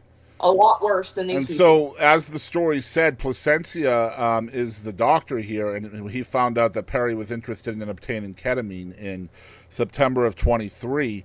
Later, Placencia contacted Chavez, who used to operate a ketamine clinic, to obtain the anesthetic drug with the purpose to sell it to Perry. According to investigators, Placencia sent a text message to Chavez that included, quote, "I wonder how much this moron will pay. And let's find out." Okay, that's an actual text message. According to investigators, on October 28th, 2023, this is the day that Perry died, his live-in assistant, Iwamasa, injected Perry with the ketamine, as he had done several times before, without proper medical licensure to complete the injections. The ketamine used in Perry's death was sold by Fleming and Sangha, officials allege, and administered with instructions and syringes provided by Placencia. Okay? Now, Placencia allegedly sold the drug to Iwamasa, who again is Perry's assistant, although he was informed at least 1 week prior to Perry's death that his addiction to ketamine was, quote, spiraling out of control, unquote. Later, Sangha allegedly texted Fleming to, quote, delete all our messages, unquote, after news of Perry's death came out. Later, the Los Angeles Police Department executed a search warrant at Sangha's, quote unquote, stash house and reported to have found evidence of drug trafficking, including approximately 79 vials of ketamine, as well as several other drugs. According to court records reviewed by USA Today, U.S. attorneys filed a complaint in March of 2024 accusing Sangha of possession with intent to distribute methamphetamine. The federal case against her was updated with the first superseding indictment, which was unsealed Thursday and also named Placencia on Wednesday. Now, on September 30th, Iwamasa, again, let's keep in mind, Iwamasa was Perry's personal assistant, learned how to inject ketamine after Dr. Placencia, who was nicknamed Dr. P, administered 2 shots of ketamine to Perry, and then taught the personal assistant how to make injections and left behind a vial for him to do so. For days, Iwamasa also used coded language to communicate with co-conspirators to obtain more ketamine. But 2 weeks before his death, on October 12th, Investigators say Placencia administered a large dose of ketamine to Perry, which caused an adverse medical reaction that led to a blood pressure spike, which caused Perry to freeze up where he could not speak or move. According to the plea agreement, Placencia allegedly told Iwamasa, quote, "Let's not do that again," unquote. Now, keep in mind that was literally 2 weeks before he died. 2 weeks before he died, they gave him enough ketamine to give him a reaction that led to a freeze up where he could not speak or move. The doctor then told the personal assistant, "Let's not do that again." And then 2 weeks later, Mathew Perry was dead. Anyway, the court documents also appear to suggest that Iwamasa and Perry planned to take a break from ketamine use, as Placencia, who is listed as co-conspirator 1 in court documents, texted Iwamasa, quote, "Hi, I know you mentioned taking a break. I have been stocking up on the meanwhile. I am not sure when you guys plan to resume, but in case it's when I'm out of town this weekend, I have left supplies with a nurse of mine," unquote. On October 28, 2023, the day that Mathew Perry died, Iwamasa allegedly injected him with a shot of ketamine at 8:30 a.m. and again in the afternoon at 12:45 p.m. as Perry watched a movie. Then, about 40 minutes later, Perry asked his personal assistant to prepare his hot tub and, quote-unquote, "shoot me up with a big one," in reference to another injection of ketamine, which would be the third one of that one day. Iwamasa later injected Perry with a third syringe of ketamine and gave it to him in or near the jacuzzi. According to authorities' timetable, Perry had received 3 ketamine shots in a 5-hour period. No shit. And later, Perry was found dead. On October 28th, the LA Fire Department responded to Perry's Pacific Palisades home at 407 and found an adult male unconscious in a standalone jacuzzi. Responding officers pronounced him dead at 4:17 p.m. Quote, "A rapid medical assessment sadly revealed the man was deceased prior to first responder arrival." Nicholas Prange, an LAFD spokesperson, told USA Today in a statement on October 30th. Why did it take that long? 4 o'clock. Because basically what they're doing is they're shooting him up and then leaving him alone. And the reason why this is it's a very potent drug, and when you take it when you take it in the ER, they literally check on you every 5 minutes or 10 minutes or so when you're in the ER on this drug. It is super powerful. And they're administering him a drug while he's literally chilling in a hot tub. Like, what are you doing, bro? Idiot. I'm sorry. No one in this story should only get a maximum of 10 years. Yeah. I don't know. All of this is just horrific. Out of everyone being charged, the doctor and the assistant are, I feel, most responsible. There are drugs everywhere. You can find drugs wherever you want them. Mm-hmm. You can find ketamine anywhere. I'm sure around there as well. I'm sure. But the doctor showed the assistant how. They both kept feeding his habit bad. Like, to the point where she was like, the text that you just read saying, like, if she's going to be out of town, if you need any, that's encouraging. Yep. That's like someone that's on a diet and you wave a chocolate bar in front of their face. That's what that is. Yep. Like, and then the assistant. No, I mean, we want to. Damn well. We can blame all 4 or 5 of these people, and they all deserve some of that blame. But let's keep in mind that this man was also wanting this stuff. He was an addict, absolutely. And I feel like a lot of times we try to separate the blame from the person who actually OD'd and died, and it's sad, right. But sadly they are also culpable, right? I mean, it is what it is. It's not like they're shooting him up without his knowledge, right? I didn't agree necessarily at first. I knew about all of this, but we've read a lot. This is more information than I knew. At first, I was like, why this dude is an addict. Why is anyone else being charged? That's his fault. But getting more into this, calling him a moron is really funny. Yeah. Considering this assistant is going to shoot him up 3 times in 5 hours. Yep. That's pretty damn stupid. I'm sorry. Whether you know anything about drugs, everyone knows ketamine is awful. Mm-hmm. Everyone knows that. Yeah, and just for some basis of context here, I think this is important. I want you guys to know this, in case you don't know what ketamine is or what his levels were according to his autopsy report. This is insane right here. Okay, I'm just going to try to be descriptive here. Kadie and I can say that the drug is super insane and it's super addicting, and all of that is true. But let's talk about what it is and how much his levels were. Ketamine is a dissociative anesthetic. That's what it is. And it has hallucinogenic effects as well. It distorts the perception of sight and sound, according to the DEA's website. Now, the medical examiner in this case said the amount of ketamine found in his system was as high as 3,540 nanograms per milliliter. And I know everybody's like, whoa, I don't know what that means. I'm going to give you some context. Levels for general anesthesia. When you take ketamine before a surgery, that level of general anesthesia is typically in the 1,000 to 6,000 nanogram per milliliter ranges. He was at 3,540.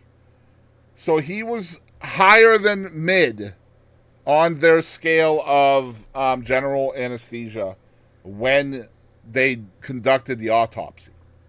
All done within 5 hours. Right.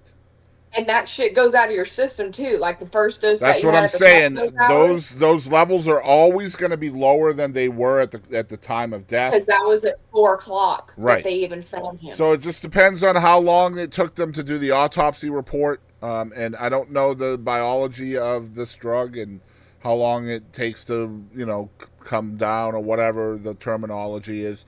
It's unfortunate that I know this, but for usually a good say is about an hour in general. For peak time or how long it lasts. Well, there's more information. I just found it here.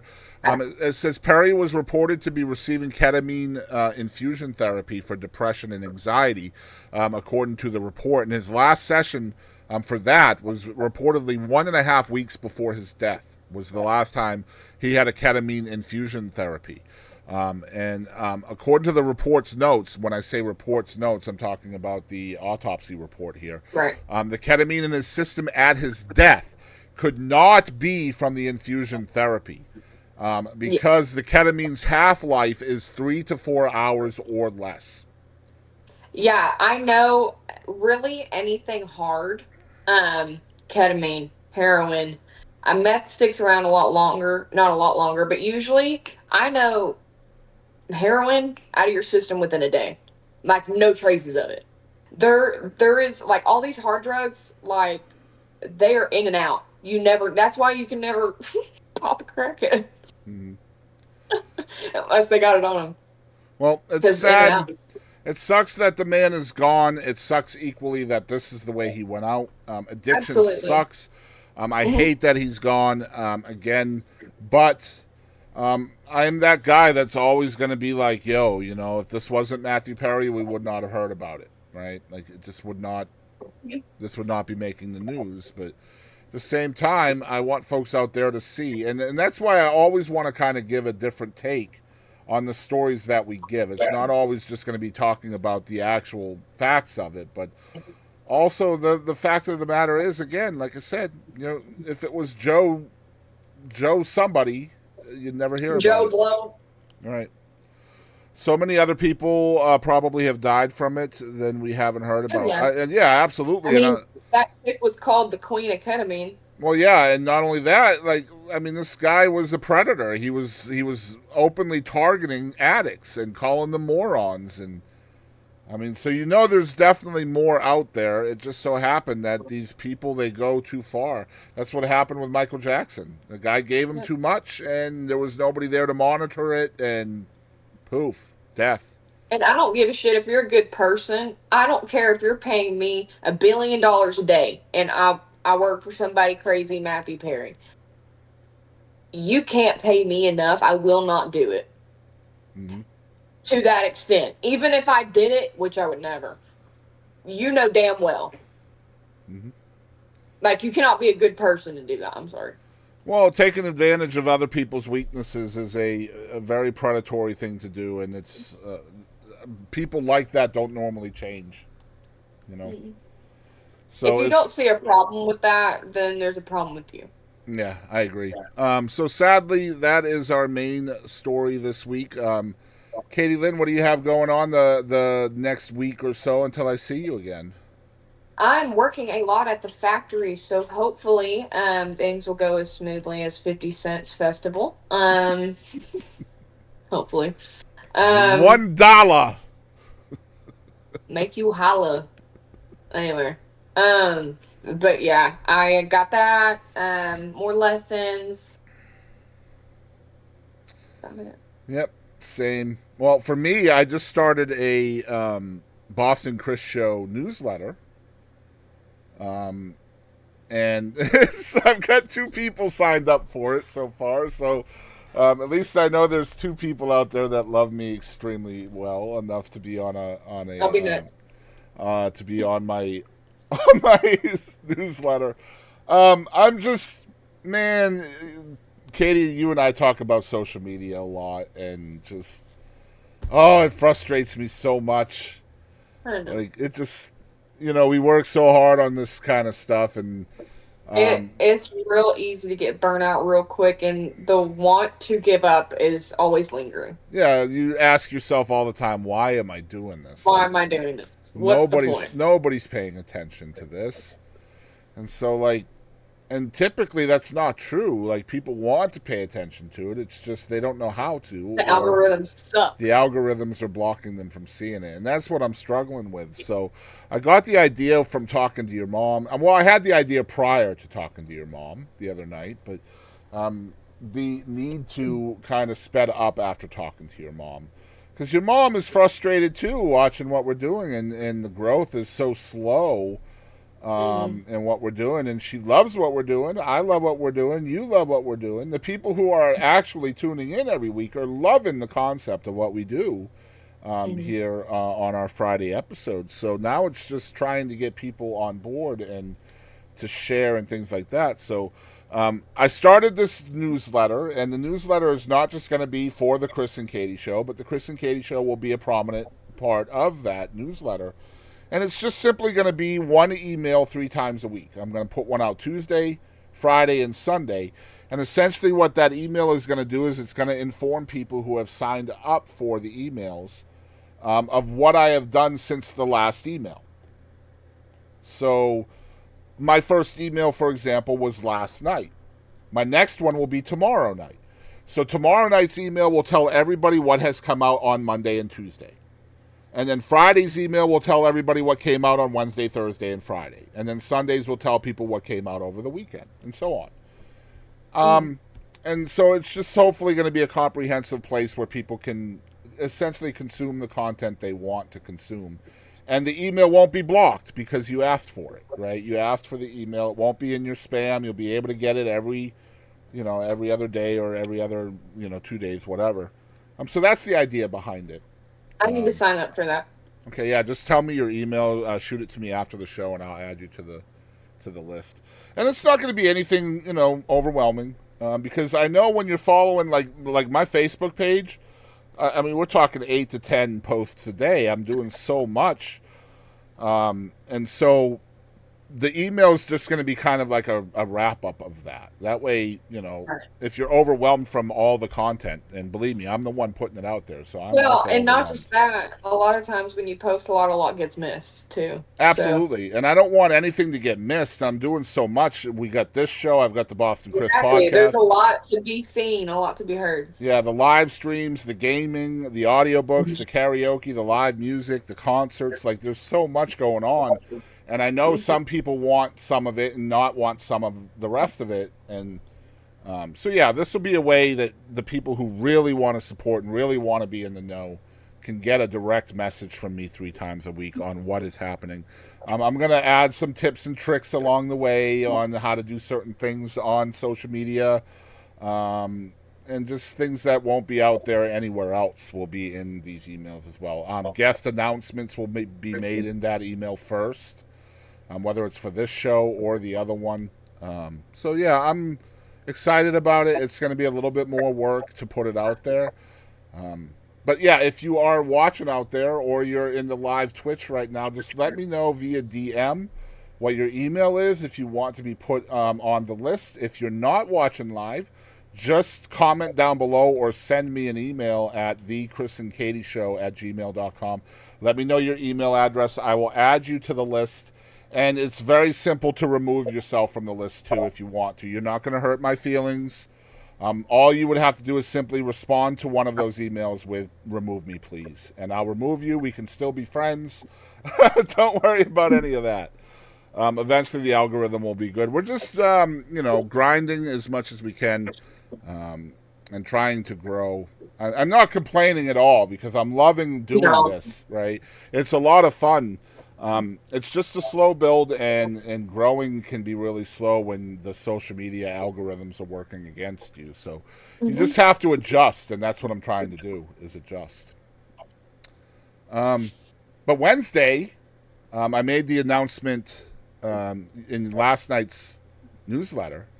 But Tuesday night, I am going to be a guest on the Babblemouth podcast, which is Cool Me's podcast. Nice. And I guess they have a Chat GPT script written up where I'm going to be playing a police officer in that show. Okay, it's not. I'm gonna have to tune into that. Is it coming out tomorrow, or is it gonna be live? Like, what's happening? No, so tomorrow night is the I guess they're recording it. I don't know so when it'll be out, but once it is out, it will be in the newsletter. It will be on social media. I will make sure it's shared everywhere. I'm looking forward to that. That'll be tomorrow night that we're recording that, and then Wednesday evening, I have goosebumps just thinking about it. But I will be talking to the son of Sam Phillips on Wednesday. If you're not familiar, guys, Sam Phillips founded Sun Records in Memphis, discovered Elvis, co-created rock and roll music. And I have the unbelievable opportunity to sit down and chat with his son on Wednesday. And I'm so unbelievably stoked about this. And I'm happy for you. And don't forget to set up my PUBG stream. So apparently Toby has taken over the stream tonight for some PUBG here in a little while. So that'll be fun. So yeah, that's Wednesday, and I'm fangirling out already. You have been. You were fangirling Friday. I'm stoked, man. He founded Elvis, Jerry Lee Lewis, Johnny Cash. Yes. And since we love stories, I'll share one quick one. Man, in 2018, I had the opportunity to be a guest judge for Alabama Idol, which was an American Idol event put on through Fremantle Media. And somehow they asked me to be a celebrity judge. Don't ask why, but they did. And some of the other people on the dais with me, there were 4 judges. There was me, right? Little old me, Boston Chris, that nobody's ever heard of. And then there was Mark Narmore, who wrote the song That's What I Love About Sunday. Right? Huge freaking song. 8th most played country song. Right. That's the one. Miss Alabama 2019. And the fourth person that was on this dais was Hallie Phillips. And Hallie is Sam's granddaughter and Jerry's daughter. And so I met her through that event. And, you know, we were in the green room and chatting and all of that stuff, getting to know each other. And so here we are 8 years later. And at that point in time, this happened in Florence, Alabama. It's important to note that because she sent word ahead to Memphis, where the new Sam Phillips recording studio is, which was created from the money that he sold Elvis from. Okay? She sent word to let us have a tour, us being me, my wife, and Nathan Honeycutt, of the Sam Phillips studio. This place is off limits to the public. But Hallie sent word to let us in, essentially. So we went in. We weren't allowed to, like, even videotape. Like, we weren't allowed to do anything in there. We took a couple of pictures. But, like, there's literally a bar in there made out of Formica. It's literally unchanged from the 60s. They refurbished it some now, but when we went and visited, it was unchanged. And there was an actual cigarette burn scar in the Formica bar that Johnny Cash put there. I love that. And the third floor, which is where it's one of the coolest things that ever happened to me, to be honest. The third floor was Sam Phillips' office. Has his desk in there, the same shag carpet. Like, the walls had all of the wallpaper on it from, like, the 60s and 70s. Completely unchanged time capsule. Oh, and here I am now 8 years later, and I get to chat with his son. About all of this. It's going to be such a cool show. I can't wait to do it. Can't wait to get it out there. Man, I'm so blessed to get to do what I get to do. And I'll be signed up for the newsletter, so I'll be able to. So everybody sign up for the newsletter. Yes, that's where all the info is going to be. So we'll know when it comes out. All right, for sure. Absolutely.